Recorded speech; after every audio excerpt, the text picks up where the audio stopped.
ಬಂಧುಗಳೇ ನಮಸ್ಕಾರ, ಹೇಗಿದ್ದೀರಿ ನೀವೆಲ್ಲರೂ? ನಾನು ಸುಬ್ರಹ್ಮಣ್ಯ ಎಸ್ ಹಂಡಿಗೆ. ಬಂಧುಗಳೇ, ಸದ್ಯ ಭಾರತ ಮತ್ತು ಪಾಕಿಸ್ತಾನ ನಡುವೆ ಯುದ್ಧದ ವಾತಾವರಣ ನಿರ್ಮಾಣ ಆಗಿದೆ. ಯಾವ ಕ್ಷಣದಲ್ಲಿ ಏನು ಬೇಕಾದರೂ ಆಗಬಹುದು ಎನ್ನುವಂತ ಲಕ್ಷಣಗಳು ಕಾಣಿಸ್ತಾ ಇದೆ. ಸದ್ಯ ಇಡೀ ದೇಶದ ಜನರ ಆಗ್ರಹ ಅಂದ್ರೆ ಪಾಪಿ ಪಾಕಿಸ್ತಾನವನ್ನ ಹೊಸಕ್ಕೆ ಹಾಕಬೇಕು. ಭಾರತಕ್ಕೆ ಇದಕ್ಕಿಂತ ಒಳ್ಳೆಯ ಅವಕಾಶ, ಒಳ್ಳೆಯ ಸಮಯ ಮತ್ತೆ ಬರೋದಿಕ್ಕೆ ಸಾಧ್ಯವೇ ಇಲ್ಲ ಎನ್ನುವಂತ ಮಾತುಗಳು ಕೇಳಿ ಬರ್ತಾ ಇದೆ. ಅದರ ನಡುವೆ ದೇಶದಲ್ಲಿ ಪ್ರಮುಖ ಬೆಳವಣಿಗೆಯೊಂದು ಆಗಿದೆ. ಸಚಿವರಾಗಿರುವಂತಹ ರಾಜನಾಥ್ ಸಿಂಗ್ ಒಂದು ಹೇಳಿಕೆಯನ್ನ ಕೊಟ್ಟಿದ್ರು. ನೀವು ಏನನ್ನ ಬಯಸ್ತಾ ಇದ್ದೀರೋ ಅಥವಾ ಇಡೀ ದೇಶ ಏನನ್ನ ಬಯಸ್ತಾ ಇದೆಯೋ ಅದು ಸದ್ಯದಲ್ಲಿ ಆಗಿಯೇ ಆಗುತ್ತೆ, ನಮ್ಮ ಮೇಲೆ ಭರವಸೆ ಇಡಿ, ನಂಬಿಕೆ ಇಡಿ ಎನ್ನುವಂತ ಮಾತನ್ನ ಹೇಳಿದ್ರು. ಅದರ ಬೆನ್ನಲ್ಲೇ ಇದೀಗ ಈ ಬೆಳವಣಿಗೆ ಆಗಿದೆ. ನಾಳೆ ದೇಶಾದ್ಯಂತ 244 ಜಿಲ್ಲೆಗಳಲ್ಲಿ ಮಾಕ್ ಡ್ರಿಲ್ ನಡೀತಾ ಇದೆ. ಏನಿದು ಮಾಕ್ ಡ್ರಿಲ್? ಇದರ ಪ್ರಯೋಜನ ಏನು? ಇದು ಯುದ್ಧದ ಮುನ್ಸೂಚನೆನ? ಹಾಗಾದ್ರೆ ಆ ವಿವರವನ್ನ ಈ ವಿಡಿಯೋದಲ್ಲಿ ಗಮನಿಸ್ತಾ ಹೋಗೋಣ. ಜೊತೆಗೆ ಭಾರತ ಮತ್ತು ಪಾಕಿಸ್ತಾನ ಈ ಬೆಳವಣಿಗೆಗೆ ಸಂಬಂಧಪಟ್ಟ ಹಾಗೆ ಒಂದಷ್ಟು ಡೆವಲಪ್ಮೆಂಟ್ಸ್ ಇದೆ, ಅದನ್ನು ಕೂಡ ಈ ವಿಡಿಯೋದಲ್ಲಿ ಗಮನಿಸೋಣ. ಮೊದಲಿಗೆ ಈ ಮಾಕ್ ಡ್ರಿಲ್ ವಿಚಾರಕ್ಕೆ ಬರೋಣ. ಬಂಧುಗಳೇ, 1971ರ ಯುದ್ಧದ ಸಂದರ್ಭದಲ್ಲಿ ಮಾಕ್ ಡ್ರಿಲ್ ಮಾಡಲಾಗಿತ್ತು. ಅದಾದ ಬಳಿಕ 54 ವರ್ಷದ ಬಳಿಕ ಇದೀಗ ಮಾಡಲಾಗ್ತಾ ಇದೆ. 1999ರ ಕಾರ್ಗಿಲ್ ಯುದ್ಧದ ಸಂದರ್ಭದಲ್ಲೂ ಕೂಡ ಮಾಡಿರಲಿಲ್ಲ. ಆಗ ಯುದ್ಧಕ್ಕೆ ಸಿದ್ಧತೆ ಮಗದೊಂದಕ್ಕೆ ಅವಕಾಶ ಇರಲಿಲ್ಲ. ತಕ್ಷಣಕ್ಕೆ ಪಾಕಿಸ್ತಾನಕ್ಕೆ ತಿರುಗೇಟು ಕೊಡಬೇಕಾದಂತ ಪರಿಸ್ಥಿತಿ ಇತ್ತು. ಆದರೆ ಈಗ ಯುದ್ಧಕ್ಕೆ ಸಿದ್ಧತೆ ಮಾಡಿಕೊಳ್ಳೋದಿಕ್ಕೆ ಎಲ್ಲ ಅವಕಾಶವೂ ಕೂಡ ಇದೆ.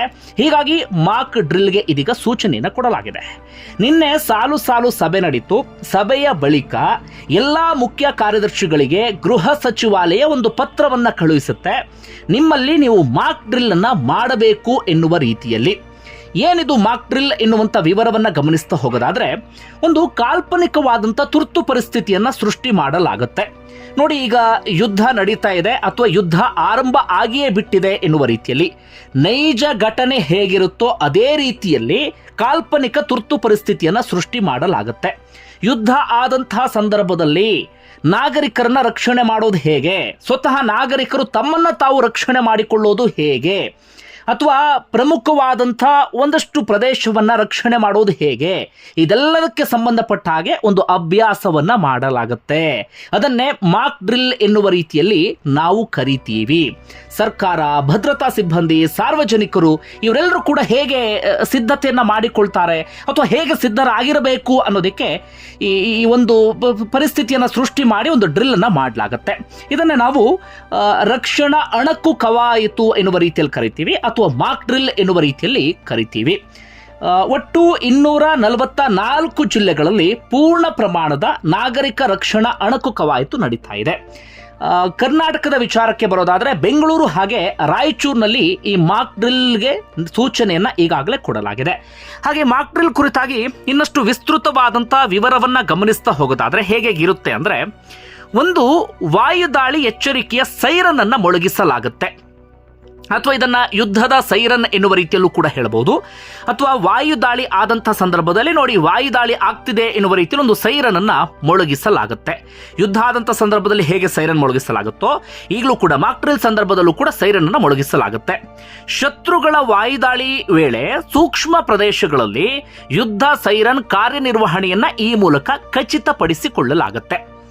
ಹಾಗೆ ಮತ್ತೆ ಯುದ್ಧದ ವೇಳೆ ರಕ್ಷಣೆ ಕುರಿತು ತರಬೇತಿಯನ್ನ ಕೊಡಲಾಗುತ್ತೆ. ಪ್ರತಿಕೂಲ ದಾಳಿ ವೇಳೆ ರಕ್ಷಿಸಿಕೊಳ್ಳುವ ವಿಧಾನದ ಬಗ್ಗೆ ಕಂಪ್ಲೀಟ್ ಆದಂತ ಒಂದು ಟ್ರೈನಿಂಗ್ ಇದು. ಪ್ರಸ್ತುತ ಪೀಳಿಗೆ ಎಂದಿಗೂ ಕೂಡ ಯುದ್ಧವನ್ನ ನೋಡಿಲ್ಲ, ಹೀಗಾಗಿ ಇದು ಬಹಳ ಮುಖ್ಯ ಆಗಿರುತ್ತೆ.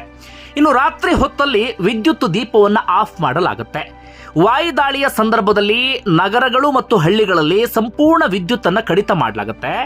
ರಾತ್ರಿ ವಾಹನಗಳ ಸಂಚಾರವನ್ನು ಕೂಡ ಸ್ಥಗಿತಗೊಳಿಸಲಾಗುತ್ತೆ. ಇದರ ಪರೀಕ್ಷೆ ಈಗ ನಡೆಯುತ್ತೆ. ಅಂದ್ರೆ ಆ ಸಂದರ್ಭದಲ್ಲಿ ಹೇಗೆ ವಿದ್ಯುತ್ ದೀಪವನ್ನು ಆರಿಸಲಾಗುತ್ತೋ ಈ ಮಾಕ್ ಡ್ರಿಲ್ ಸಂದರ್ಭದಲ್ಲೂ ಕೂಡ ಹಾಗೆ ಮಾಡಲಾಗುತ್ತೆ. ಅಂದ್ರೆ ಯಾವ ಕಾರಣಕ್ಕಾಗಿ ಅಂದ್ರೆ ಇದು ವೈರಿ ದೇಶಗಳಿಗೆ ಊರುಗಳ ಗುರುತು ಪತ್ತೆ ತಡೆಯಲು ಈ ಕ್ರಮವನ್ನು ತೆಗೆದುಕೊಳ್ಳಲಾಗುತ್ತೆ. ಇನ್ನು ಪ್ರಮುಖ ಸ್ಥಾವರಗಳನ್ನ ಮರೆಮಾಚುವಿಕೆ. ನಮ್ಮ ದೇಶದಲ್ಲಿ ಪ್ರಮುಖ ಸ್ಥಾವರಗಳು ಸುರಕ್ಷಿತವಾಗಿರುವುದನ್ನ ಮತ್ತು ಶತ್ರುಗಳ ಬಾಂಬ್ ದಾಳಿಗೆ ತುತ್ತಾಗದಂತೆ ನೋಡಿಕೊಳ್ಳುವುದು ಇದರ ಉದ್ದೇಶ. ಸಾಕಷ್ಟು ಕಡೆಗಳನ್ನು ಗಮನಿಸಿರ್ತೀರಿ ನೀವು, ಪ್ರಮುಖವಾದಂತ ಒಂದಷ್ಟು ಸ್ಥಾವರಗಳೆಲ್ಲವೂ ಕೂಡ ಇದೆಯಲ್ಲ, ಅದನ್ನು ಹಾಗಾದ್ರೆ ಯುದ್ಧದ ಸಂದರ್ಭದಲ್ಲಿ ಹೇಗೆ ರಕ್ಷಣೆ ಮಾಡಬೇಕು ಅನ್ನೋದನ್ನ ಮಾಕ್ ಡ್ರಿಲ್ ಸಂದರ್ಭದಲ್ಲಿ ಮಾಡಲಾಗುತ್ತೆ. ಹಾಗೆ ಸ್ಥಳಾಂತರ ಯೋಜನೆಯ ಪೂರ್ವಾಭ್ಯಾಸವೂ ಕೂಡ ಇರುತ್ತೆ. ದುರ್ಗಮ ಪ್ರದೇಶಗಳಿಂದ ನಾಗರಿಕರನ್ನ ಹೇಗೆ ಸ್ಥಳಾಂತರಿಸಬಹುದು ಮತ್ತು ರಕ್ಷಿಸಬಹುದು ಎಂಬುದನ್ನ ಈ ಅಣುಕು ಕಾರ್ಯಾಚರಣೆಯ ಮೂಲಕ ನಡೆಸಲಾಗುತ್ತೆ. ಇದನ್ನೇ ನಾವು ಮಾಕ್ ಡ್ರಿಲ್ ಎನ್ನುವ ರೀತಿಯಲ್ಲಿ ಕರಿತೀವಿ. ಸದ್ಯ ಎಕ್ಸ್ಪರ್ಟ್ಗಳು ಯಾವ ರೀತಿಯಾಗಿ ವ್ಯಾಖ್ಯಾನವನ್ನ ಮಾಡ್ತಾ ಇದ್ದಾರೆ ಅಂದರೆ, ಇದು ಯುದ್ಧದ ಮುನ್ಸೂಚನೆ ಆಗಿರಬಹುದು ಅಥವಾ ಭಾರತ ಸದ್ದಿಲ್ಲದೆ ಯುದ್ಧಕ್ಕೊಂದು ತಯಾರಿಯನ್ನ ಮಾಡಿಕೊಳ್ತಾ ಇರಬಹುದು. ಈ ಕಾರಣಕ್ಕಾಗಿ 1971 ಬಳಿಕ ಈ ರೀತಿಯಾಗಿ ಮಾಕ್ ಡ್ರಿಲ್ ಅನ್ನ ಮಾಡಿಸಲಾಗ್ತಿದೆ ಎನ್ನುವ ರೀತಿಯಲ್ಲಿ. ಯಾಕಂದ್ರೆ 71 ಸಂದರ್ಭದಲ್ಲಿ ಮಾಕ್ ಡ್ರಿಲ್ ಅನ್ನ ಮಾಡಿಸಲಾಗಿತ್ತು. ಅದಾದ ಬಳಿಕ ಯುದ್ಧ ನಡೆಯುತ್ತೆ, ನಿಮ್ಮೆಲ್ಲರಿಗೂ ಕೂಡ ಗೊತ್ತು, ಇಂದಿರಾ ಗಾಂಧಿ ಕಾಲದಲ್ಲಿ. ಈಗ ಮತ್ತೊಮ್ಮೆ ಮಾಕ್ ಡ್ರಿಲ್ ಅನ್ನ ಮಾಡಿಸ್ತಾ ಇದ್ದಾರೆ ಅಂದ್ರೆ ಸುಖ ಸುಮ್ಮನೆ ಅಂತೂ ಮಾಡಿಸ್ತಾ ಇಲ್ಲ. ಹೀಗಾಗಿ ಏನೋ ಒಂದು ತಯಾರಿ, ಏನೋ ಒಂದು ಸಿದ್ಧತೆಯನ್ನು ಮಾಡಿಕೊಳ್ಳಲಾಗ್ತಿದೆ. ಆ ಕಾರಣಕ್ಕಾಗಿ ಮಾಕ್ ಡ್ರಿಲ್ ಅನ್ನು ಮಾಡಿಸ್ತಿದ್ದಾರೆ ಎನ್ನುವಂತ ಒಂದಷ್ಟು ಮಾತುಗಳು ಕೇಳಿ ಬರ್ತಾ ಇದೆ. ಹೀಗಾಗಿ ನಾಳೆಯ ಬಗ್ಗೆ ಸಹಜವಾಗಿ ಕುತೂಹಲ ಇದೆ. ಈಗಾಗಲೇ ಶ್ರೀನಗರದ ದಾಲ್ ಸರೋವರದಲ್ಲಿ ಮಾಕ್ ಡ್ರಿಲ್ಗೆ ಸಿದ್ಧತೆಯನ್ನು ಮಾಡಿಕೊಳ್ಳಲಾಗ್ತಾ ಇದೆ. ಪ್ರಮುಖವಾಗಿ ಪಾಕಿಸ್ತಾನದ ಗಡಿಭಾಗದ ರಾಜ್ಯಗಳು ಯಾವ್ದಾದ್ರು ಬರುತ್ತೆ ಅಲ್ಲಿ ಮಾಕ್ ಡ್ರಿಲ್ಗೆ ಹೆಚ್ಚಿನ ಒತ್ತನ್ನು ಕೊಡಲಾಗಿದೆ. ಅದರ ಆಚೆಗಿನ ಒಂದಷ್ಟು ಬೆಳವಣಿಗೆಯನ್ನು ಗಮನಿಸ್ತಾ ಹೋಗೋದಾದ್ರೆ, ಇಡೀ ಜಗತ್ತು ಇದೀಗ ಯುದ್ಧ ನಡೆದೇ ಹೋಗುತ್ತೆ ಎನ್ನುವ ರೀತಿಯಲ್ಲಿ ಒಂದು ರೀತಿಯಲ್ಲಿ ಭಾವಿಸಿದ ರೀತಿಯಲ್ಲಿ ಕಾಣಿಸ್ತಾ ಇದೆ. ಹೀಗಾಗಿ ದೇಶಗಳೆಲ್ಲವೂ ಕೂಡ ಡಿವೈಡ್ ಆಗ್ತಾ ಇದ್ದಾವೆ, ಯಾರ್ಯಾರು ಸಪೋರ್ಟ್ ಮಾಡಬೇಕು ಎನ್ನುವ ರೀತಿಯಲ್ಲಿ. ಅಮೆರಿಕದ ಕಡೆಯಿಂದ ಇದೀಗ ಸ್ಪಷ್ಟವಾದಂಥ ಬೆಂಬಲ ಸಿಗ್ತಾ ಇದೆ. ಅಮೆರಿಕ ಹೌಸ್ ಸ್ಪೀಕರ್ ಆಗಿರುವಂಥ ಮೈಕ್ ಜಾನ್ಸನ್ ಇದೀಗ ಈ ಉಗ್ರರ ದಾಳಿಗೆ ಖಂಡನೆಯನ್ನು ವ್ಯಕ್ತಪಡಿಸಿದ್ದಾರೆ. ಜೊತೆಗೆ ಟ್ರಂಪ್ ಸರ್ಕಾರದಿಂದ ಭಾರತಕ್ಕೆ ಅಗತ್ಯ ಸಂಪನ್ಮೂಲವನ್ನು ಒದಗಿಸ್ತೇವೆ, ಭಾರತ ಭಯೋತ್ಪಾದನೆಯ ವಿರುದ್ಧ ನಿಲ್ಲಬೇಕು ಅಂತ ಹೇಳಿ ಬಹಳ ಸ್ಪಷ್ಟವಾಗಿ ಹೇಳ್ತಿದ್ದಾರೆ. ರಷ್ಯಾದ ಕಡೆಯಿಂದ ವ್ಲಾದಿಮಿರ್ ಪುಟಿನ್ ಕೂಡ ಭಾರತಕ್ಕೆ ಬೆಂಬಲವನ್ನು ಕೊಡ್ತಾ ಇದ್ದಾರೆ. ಜಪಾನ್ ಕಡೆಯಿಂದಲೂ ಕೂಡ ಸಂಪೂರ್ಣವಾದಂಥ ಬೆಂಬಲ, ಇಸ್ರೇಲ್ ಕಡೆಯಿಂದಲೂ ಕೂಡ ಸಪೋರ್ಟ್ ಸಿಗ್ತಾ ಇದೆ. ಹೀಗೆ ಬೇರೆ ಬೇರೆ ಒಂದಷ್ಟು ಪ್ರಬಲ ರಾಷ್ಟ್ರಗಳಿಂದಲೂ ಕೂಡ ಭಾರತಕ್ಕೆ ಬೆಂಬಲ ಸಿಗ್ತಾ ಇದೆ. ಸದ್ಯಕ್ಕೆ ಪಾಕಿಸ್ತಾನದ ಸಪೋರ್ಟ್ ಅಂತ ನೋಡ್ತಾ ಹೋಗೋದಾದ್ರೆ ಟರ್ಕಿ ಪೂರ್ಣ ಪ್ರಮಾಣದಲ್ಲಿ ಬೆಂಬಲ ಕೊಡ್ತಾ ಇದೆ. ಚೀನಾ ಬಹಿರಂಗವಾಗಿ ಹೇಳ್ಕೊಂಡಿದೆ, ನಾವು ಪಾಕಿಸ್ತಾನದ ಜೊತೆಗೆ ನಿಂತ್ಕೊಳ್ತೇವೆ ಅಂತ ಹೇಳಿ. ಈ ಎರಡು ರಾಷ್ಟ್ರಗಳು ಸದ್ಯಕ್ಕೆ ಪಾಕಿಸ್ತಾನದ ಪರವಾಗಿ ನಿಂತ್ಕೊಂಡಿದ್ದಾವೆ. ಇನ್ನು ಉಳಿದ ಮುಸ್ಲಿಂ ರಾಷ್ಟ್ರಗಳು ಅಂತ ಯಾವ್ದಾವುದನ್ನ ಕರಿತೀವೋ, ಉದಾಹರಣೆಗೆ ಇರಾನ್ ಆಗಿರಬಹುದು, ಕತಾರ್ ಆಗಿರಬಹುದು, UAE ಆಗಿರಬಹುದು, ಸೌದಿ ಅರೇಬಿಯಾ, ಇಂತಹ ರಾಷ್ಟ್ರಗಳೆಲ್ಲವೂ ಕೂಡ ಈಗಾಗಲೇ ಹೇಳಿದ್ದಾರೆ, ನಾವು ಈ ಉಗ್ರ ದಾಳಿಯನ್ನ ಖಂಡಿಸ್ತೇವೆ, ಭಾರತ ಜೊತೆಗೆ ನಾವು ನಿಂತ್ಕೊಳ್ತೇವೆ ಎನ್ನುವಂತ ಮಾತನ್ನು ಕೂಡ ಅವರು ಹೇಳಿದ್ದಾರೆ. ಯುದ್ಧ ಆರಂಭ ಆದ ಬಳಿಕ ಯಾರ ಜೊತೆ ನಿಂತ್ಕೊಳ್ತಾರೆ ಅನ್ನೋದನ್ನ ನಾವು ಆ ಸಂದರ್ಭದಲ್ಲಿ ಕಾದು ನೋಡಬೇಕಾಗುತ್ತೆ. ಇದು ಒಂದು ಕಡೆಯಿಂದ ಆದ್ರೆ, ಮತ್ತೊಂದು ಕಡೆಯಿಂದ ವಿಶ್ವಸಂಸ್ಥೆಯ ಭದ್ರತಾ ಮಂಡಳಿಯಲ್ಲಿ ಪಾಕಿಸ್ತಾನ ಏನು ಮಾಡ್ತು ಅಂದ್ರೆ, ನಾನು ಸಂತ್ರಸ್ತ ದೇಶ ಅಂತ ಹೇಳಿ ತನ್ನನ್ನು ತಾನು ಬಿಂಬಿಸಿಕೊಳ್ಳೋದಕ್ಕೆ ಪ್ರಯತ್ನವನ್ನ ಪಡ್ತು. ಆದರೆ ಭದ್ರತಾ ಮಂಡಳಿ ಸಭೆಯಲ್ಲಿ ಪಾಕಿಸ್ತಾನಕ್ಕೆ ಚೀಮಾರಿಯನ್ನು ಹಾಕಲಾಗಿದೆ. ಪರಮಾಣು ದಾಳಿಯ ಬೆದರಿಕೆಯನ್ನು ಹಾಕ್ತಿದ್ದಾರೆ ಭಾರತಕ್ಕೆ. ಇದು ಎಷ್ಟರ ಮಟ್ಟಿಗೆ ಸರಿ? ಈ ಉಗ್ರ ದಾಳಿಯಲ್ಲಿ ಹಾಗಾದ್ರೆ ಲಷ್ಕರ್ ಎ ತೊಯ್ಬಾ ಭಾಗಿಯಾಗಿದೆಯಾ? ಅವ್ರ ಬೆಂಬಲಕ್ಕೆ ಹಾಗಾದ್ರೆ ನೀವು ನಿಂತ್ಕೊಂಡಿದ್ದೀರಾ? ಹಿಂದೂ ಮುಸ್ಲಿಂ ಅಂತ ಹೇಳಿ ಧರ್ಮವನ್ನ ಕೇಳಿ ದಾಳಿಯನ್ನ ಮಾಡಿದ್ರಲ್ಲಿ ಇದೆಲ್ಲ ಎಷ್ಟರ ಮಟ್ಟಿಗೆ ಸರಿ?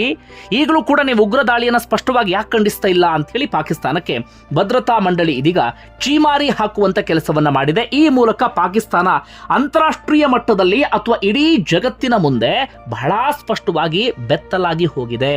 ಇದು ಒಂದು ಬೆಳವಣಿಗೆ. ಆದರೆ ಮತ್ತೊಂದು ಬಹಳ ಇಂಟ್ರೆಸ್ಟಿಂಗ್ ವಿಚಾರ ಅಂದರೆ, ಪಾಕಿಸ್ತಾನದಲ್ಲೇ ಯುದ್ಧಕ್ಕೆ ರೆಡಿ ಇದ್ದ ಹಾಗೆ ಕಾಣಿಸ್ತಾ ಇಲ್ಲ.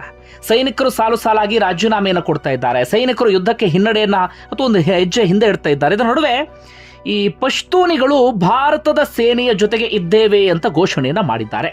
ಖೈಬರ್ ಪಖ್ತೂನ್ಖ್ವಾದಲ್ಲಿ ಇಸ್ಲಾಂನ ಧರ್ಮಗುರು ಒಂದು ಸಭೆಯನ್ನು ನಡೆಸಿರ್ತಾರೆ. ಆ ಸಭೆಯಲ್ಲಿ ಅವರು ಬಹಳ ಸ್ಪಷ್ಟವಾಗಿ ಹೇಳ್ತಾರೆ, ಪಾಕಿಸ್ತಾನ ಪಶ್ತೂನಿಗಳ ಮೇಲೆ ದಾಳಿ ಮಾಡ್ತಾ ಇದೆ. ಈಗೇನಾದ್ರೂ ಹಿಂದೂಸ್ತಾನದ ಮೇಲೆ ಯುದ್ಧ ಆಯ್ತು ಅಂತಾದ್ರೆ ನಾವು ಕುರಾನ್ ಮೇಲೆ ಆಣೆ ಮಾಡಿ ಹೇಳ್ತೀವಿ, ಯಾವುದೇ ಕಾರಣಕ್ಕೂ ಪಾಕಿಸ್ತಾನದ ಜೊತೆ ನಾವು ನಿಂತ್ಕೊಳ್ಳೋದಿಲ್ಲ, ನಮ್ಮ ಬೆಂಬಲ ಏನಿದ್ರೂ ಕೂಡ ಹಿಂದೂಸ್ತಾನಕ್ಕೆ ಅಥವಾ ಭಾರತಕ್ಕೆ ಅಂತ ಹೇಳಿ ಅಲ್ಲಿನ ಧರ್ಮಗುರುವೇ ಬಹಳ ಸ್ಪಷ್ಟವಾಗಿ ಹೇಳಿಬಿಟ್ಟಿದ್ದಾರೆ. ಹಾಗೆ ಇನ್ನೊಂದು ಸಭೆ ನಡೀತು ಧರ್ಮ ಗುರುಗಳದು ಅಥವಾ ಮೌಲಿಗಳದು, ಇಸ್ಲಾಮಾಬಾದ್ನಲ್ಲಿ ನಡೆದಂಥ ಸಭೆ. ಅಲ್ಲಿ ಮೌಲಿ ಪ್ರಶ್ನೆ ಮಾಡ್ತಾರೆ, ಯುದ್ಧ ಆದ್ರೆ ಪಾಕಿಸ್ತಾನ ಜೊತೆ ಯಾರು ಇದ್ದೀರಿ ಕೈ ಎತ್ತಿ ಅಂತ ಹೇಳಿ. ಒಬ್ರು ಆ ಸಂದರ್ಭದಲ್ಲಿ ಬೆಂಬಲವನ್ನ ಘೋಷಣೆ ಮಾಡೋದಿಲ್ಲ ಅಥವಾ ಕೈ ಎತ್ತುವಂತ ಕೆಲಸವನ್ನ ಮಾಡೋದಿಲ್ಲ. ಇನ್ನೊಂದು ಕಡೆಯಿಂದ ಪಾಕಿಸ್ತಾನದ ಕದನ ವಿರಾಮ ಉಲ್ಲಂಘನೆ ಆಗ್ತಾ ಇದೆ. ಹಾಗೆ ಭಾರತಕ್ಕೆ ಪರಮಾಣು ಬಾಂಬ್ ಬೆದರಿಕೆಯನ್ನು ಹಾಕಲಾಗ್ತಾ ಇದೆ. ಭಾರತಕ್ಕೆ ಹಾಗೆ ಮಾಡ್ತೀವಿ ಹೀಗೆ ಮಾಡ್ತೀವಿ ಎನ್ನುವಂಥ ಎಚ್ಚರಿಕೆಯಂತೂ ಆ ಕಡೆಯಿಂದ ಮುಂದುವರಿತಾನೆ ಇದೆ. ಅದು ಸದ್ಯಕ್ಕಂತೂ ನಿಲ್ಲುವ ಲಕ್ಷಣಗಳು ಕಾಣಿಸ್ತಾ ಇಲ್ಲ. ಕದನ ವಿರಾಮವಂತೂ ಪದೇ ಪದೇ ಅವರು ವೈಲೇಷನ್ ಅನ್ನ ಮಾಡ್ತಾನೆ ಇದ್ದಾರೆ. ಸದ್ಯಕ್ಕಿಷ್ಟು ಬೆಳವಣಿಗೆ ಆಗಿದೆ. ನಾಳೆಯ ಬೆಳವಣಿಗೆ ಬಗ್ಗೆ ಬಹಳ ಕುತೂಹಲ ಇದೆ. ಮಾಕ್ ಡ್ರಿಲ್ ಅದಾದ ಬಳಿಕ ಏನೆಲ್ಲ ಆಗುತ್ತೆ ಕಾದು ನೋಡಬೇಕು. ಪ್ರಧಾನಿ ನರೇಂದ್ರ ಮೋದಿ ಅಜಿತ್ ದೋವಲ್ ಜೊತೆಗೆ ಸಾಲು ಸಭೆಯನ್ನು ಕೂಡ ನಡೆಸ್ತಾ ಇದ್ದಾರೆ. ಇದೆಲ್ಲವನ್ನು ಕೂಡ ನೋಡ್ತಾ ಇದ್ರೆ ದೇಶದಲ್ಲಿ ಏನೋ ಪ್ರಮುಖ ಬೆಳವಣಿಗೆ ಆಗುವ ರೀತಿಯಲ್ಲಿ ಕಾಣಿಸ್ತಾ ಇದೆ. ಬಂಧುಗಳೇ, ನಿಮ್ಗೆ ಏನಿಸ್ತದೆ ನನ್ನ ಕಮೆಂಟ್ ಬಾಕ್ಸ್ ಅಲ್ಲಿ ಮೆನ್ಷನ್ ಮಾಡಿ. ಧನ್ಯವಾದ ವಿಡಿಯೋ ನೋಡಿದ್ದಕ್ಕಾಗಿ.